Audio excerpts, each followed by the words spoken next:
O Senhor esteja convosco. Proclamação do Evangelho de Jesus Cristo segundo Lucas.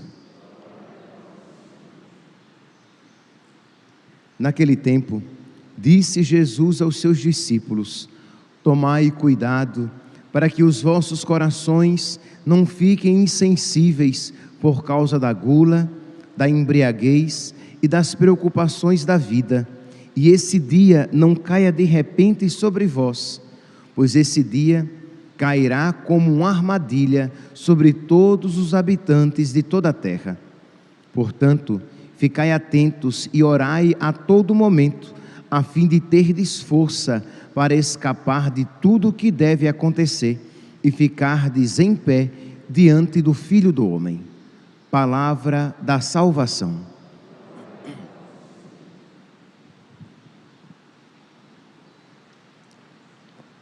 Caríssimos irmãos e irmãs, estamos no último dia da última semana do calendário litúrgico. Amanhã já começaremos o Advento.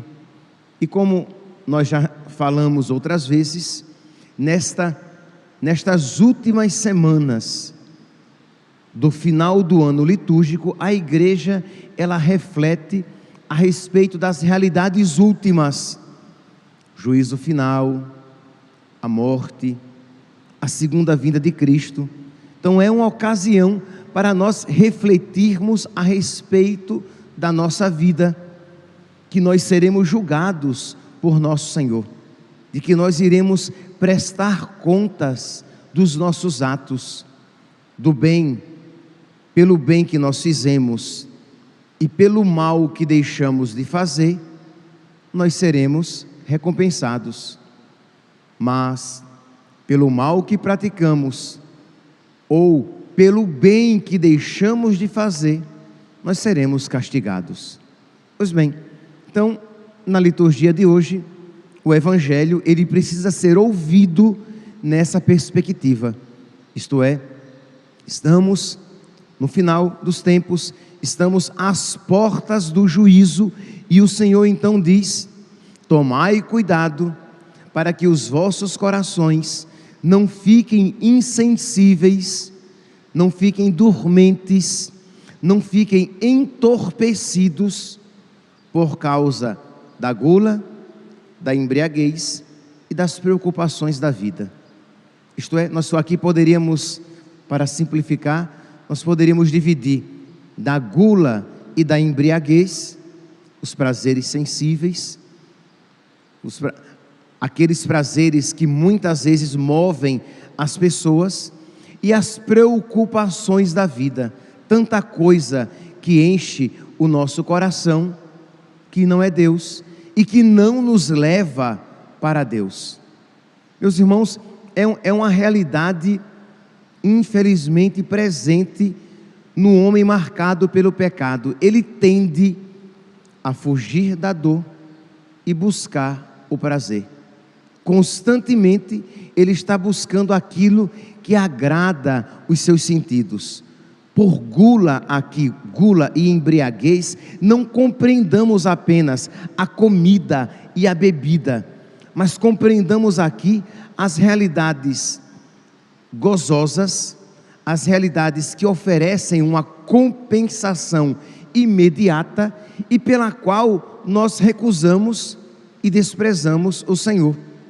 Então, aquilo que você sabe que ou não é do agrado de Deus, ou não é tão importante assim para você ocupar todo o tempo da sua vida.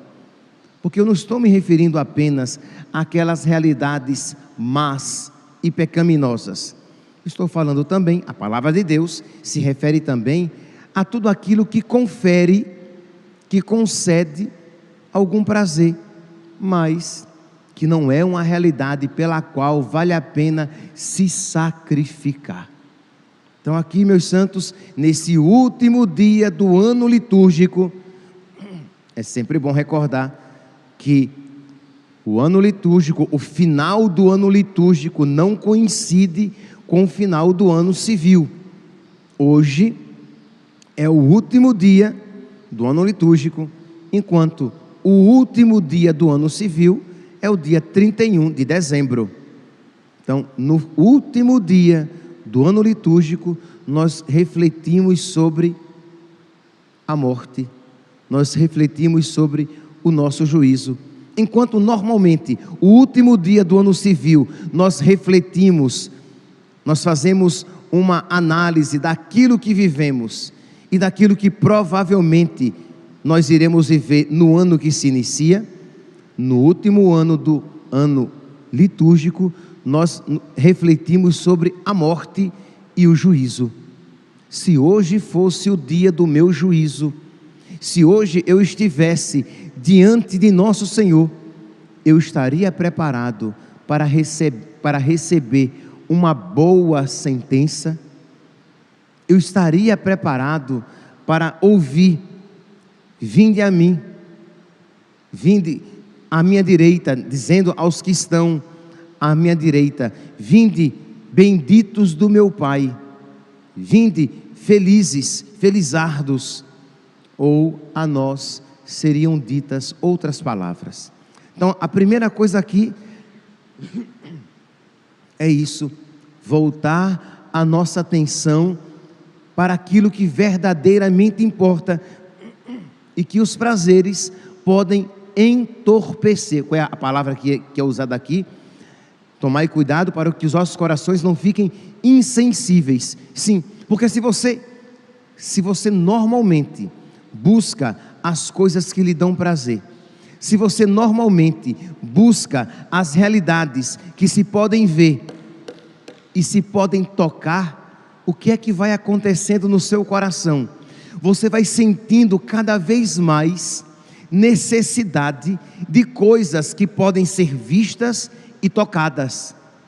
Deixa eu dar aqui um exemplo na vida concreta do nosso dia a dia.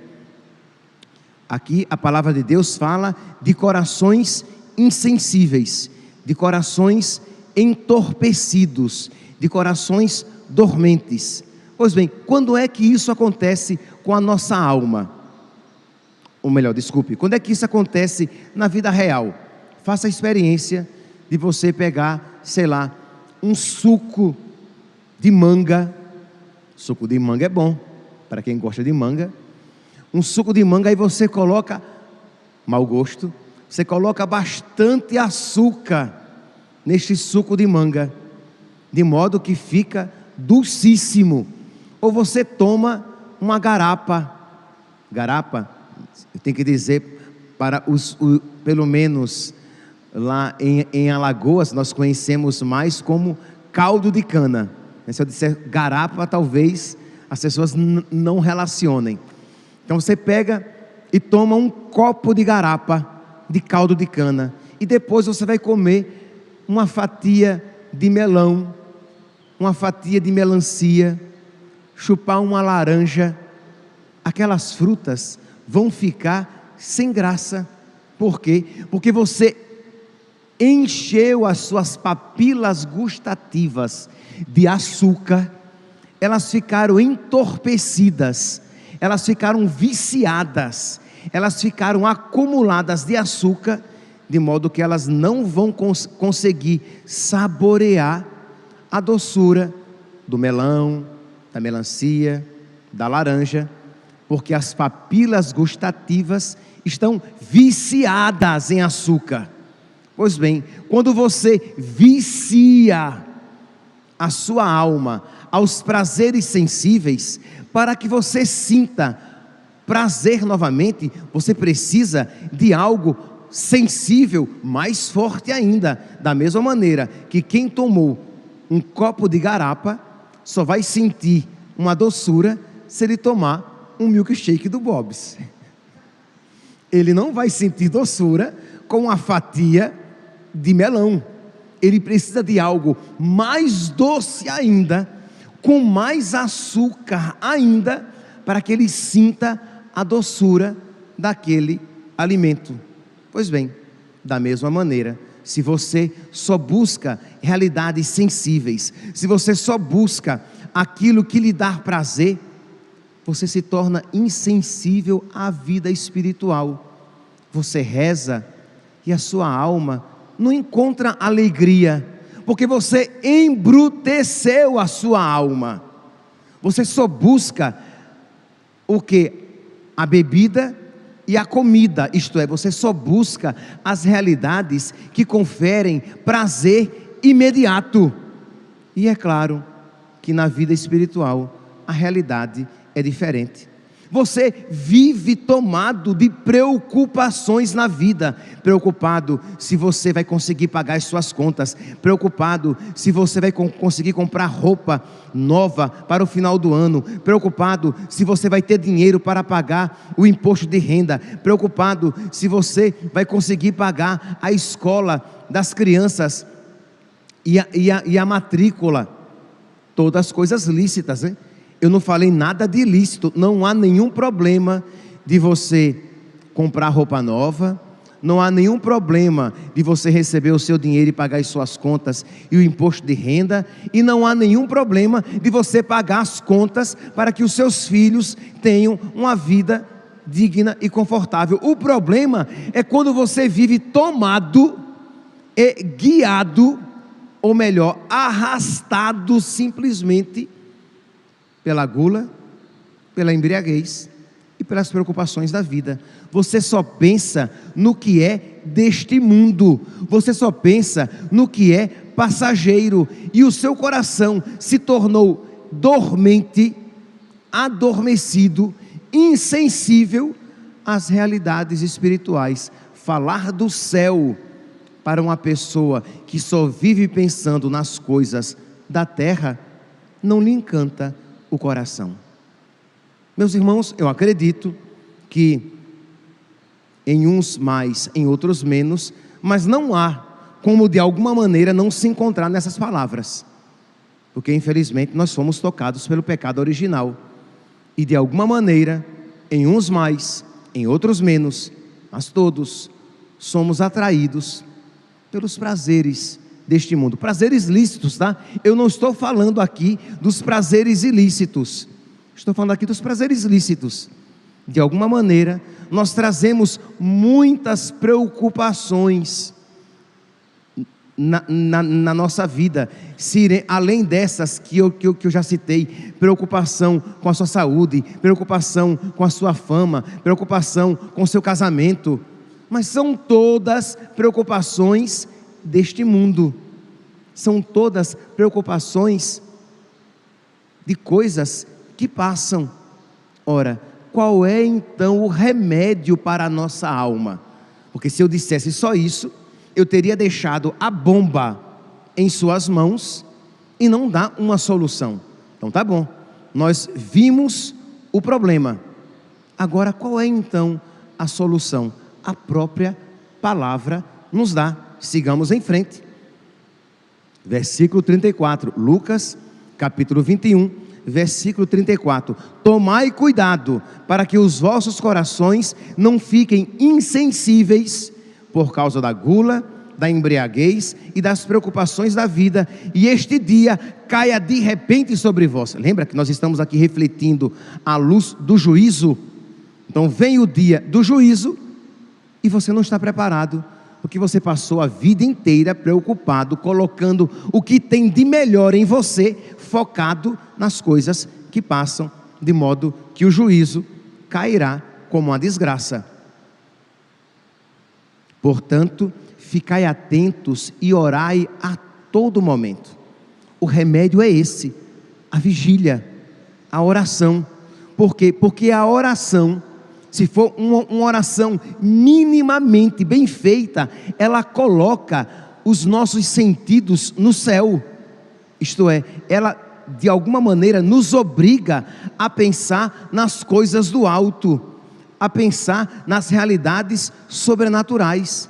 Então você, na sua oração, você reconhece a sua doença, você reconhece que você tem se preocupado demais nas realidades passageiras, e suplica a nosso Senhor a graça de pensar nas coisas do alto. Você reconhece que a sua fé é pequena. Por isso, repito, reconhecer o problema, reconhecer a doença, já é metade da solução. Porque você então se coloca em oração, você bate no peito e você diz: Senhor, eu estou caminhando, eu estou num caminho que me levará à insensibilidade do coração. Se o meu coração ainda não é insensível, é por misericórdia vossa. Ajudai-me, Senhor. Eu não quero ter um coração insensível.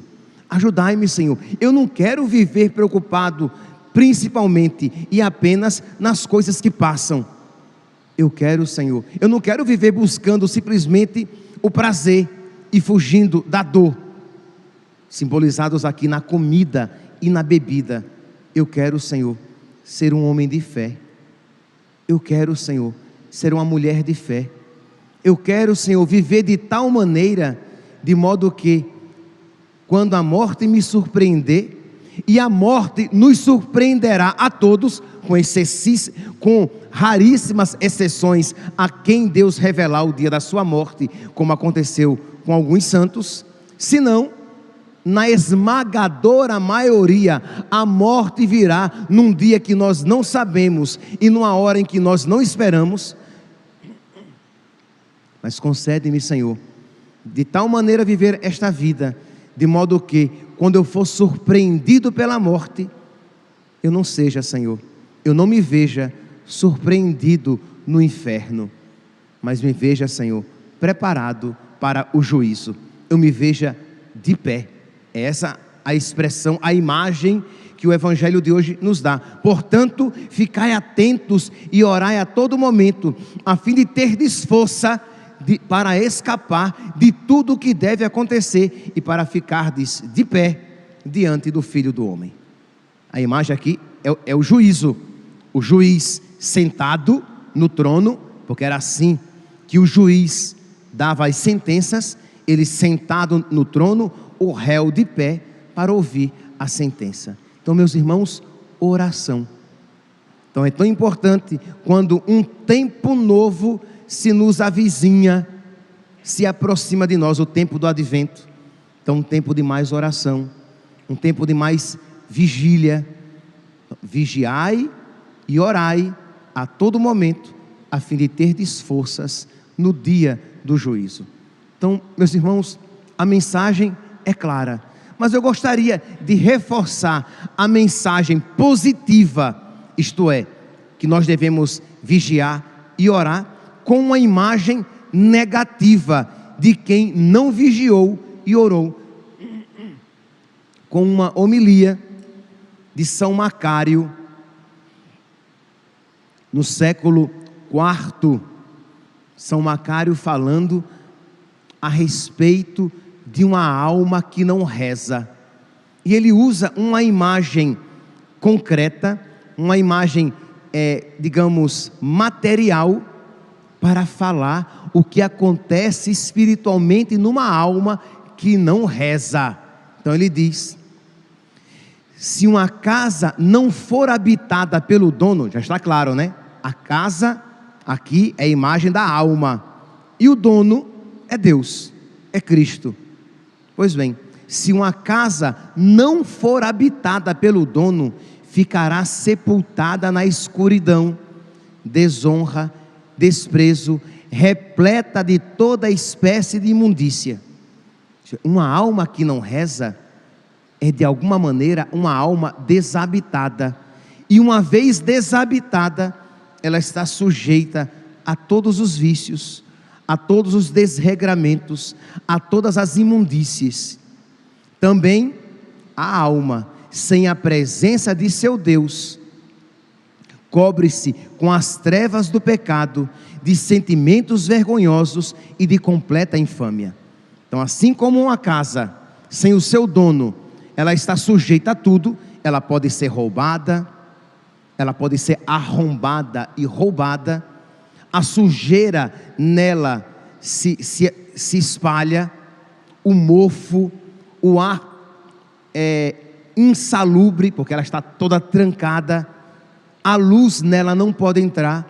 Pois bem, diz São Macário, Da mesma maneira, é uma alma não habitada, não visitada por Deus. E quando é que Deus visita a nossa alma? Qual é o momento privilegiado da visita de Deus na nossa alma? A oração. Aí você, muito católico, você diz assim: mas padre, a minha alma, ela é visitada quando eu comungo. Olha que bonito. É verdade, misericórdia. Santo Tomás de Aquino, é quase um Santo Tomás de Aquino quem isso me diz. É verdade, santo, que a sua alma é visitada por Jesus quando você comunga. Mas se você não reza, você não o reconhece. Este que é o problema. A oração é a condição da possibilidade de todos os outros meios de graça surtirem efeito no nosso coração. Porque se você não está em estado de graça e em vida de oração, você comunga, mas não faz comunhão. Mas padre, aí vem um outro que é litúrgico. Mas padre, Deus me visita na liturgia. Deus me visita na palavra proclamada. É verdade, ó grande liturgo. É verdade. Mas se você não reza, embora você esteja na santa liturgia, na sagrada liturgia, embora você ouça a palavra de Deus proclamada, você estará distante, com o coração fechado e os olhos cerrados, para ver Deus e ouvir Deus na santa, na sagrada liturgia. Mas padre, diz aquele que é mais dado às inclinações sociais, não há nenhum problema, tá? Mas padre, Jesus me visita quando eu cuido do pobre, quando eu sirvo o pobre. É verdade, ó São Francisco de Assis, é verdade. Mas se você não reza, aquilo que deveria ser caridade tornar-se-á filantropia simplesmente. Isto é, apenas uma ajuda ao pobre pelos pobres, como fazem os espíritas. Eles fazem filantropia. Mas a caridade só faz aquele que tudo faz por amor a Cristo Deus, que na criatura habita. Então, meus irmãos, a oração, repito, é a condição sem a qual tudo mais que nós pudermos fazer surtirá efeito. Então, vigiai e orai. Mas continua São Macário falando, usando imagens naturais para falar dessas realidades sobrenaturais. Ai da estrada, agora já não é mais uma casa, a alma é comparada a uma estrada. Ai da estrada por onde ninguém passa, nem se ouve a voz de homem, será morada de animais. Ai da alma, se nela não passeia Deus, afugentando com a sua voz as feras espirituais da maldade. Então Deus precisa caminhar na nossa estrada para afugentar os animais, para afugentar tudo aquilo que não presta. Ai da casa não habitada por seu dono, ai da terra sem um lavrador que a cultiva, ai do navio se lhe falta o piloto. A sua alma agora é um navio que sem o piloto, o navio sacudido pelas tempestades do mar, só sobrará, afundará, submergirá. A sua alma não habitada por Deus afunda. Ai da alma que não tiver em si o verdadeiro piloto, o Cristo, porque lançada na escuridão de mar impiedoso e sacudida pelas ondas das paixões, jogada pelos maus espíritos como em tempestade de inverno, encontrará afinal a morte. Ai da alma se lhe falta Cristo, cultivando-o com diligência, para que possa germinar os bons frutos do Espírito. Deserta, coberta de espinhos e de abrolhos, terminará por encontrar, em vez de frutos, a queimada. E termino. Ai da alma, se seu Senhor, o Cristo, nela não habitar. abandonada, encher-se-á com o mau cheiro das paixões e virará morada dos vícios e dos demônios. Meus irmãos, neste último dia do ano litúrgico e às portas do início do advento, peçamos a Nossa Senhora, a Virgem Maria, que nos alcance a graça da vigilância e da oração. Louvado seja nosso Senhor Jesus Cristo, para sempre seja louvado.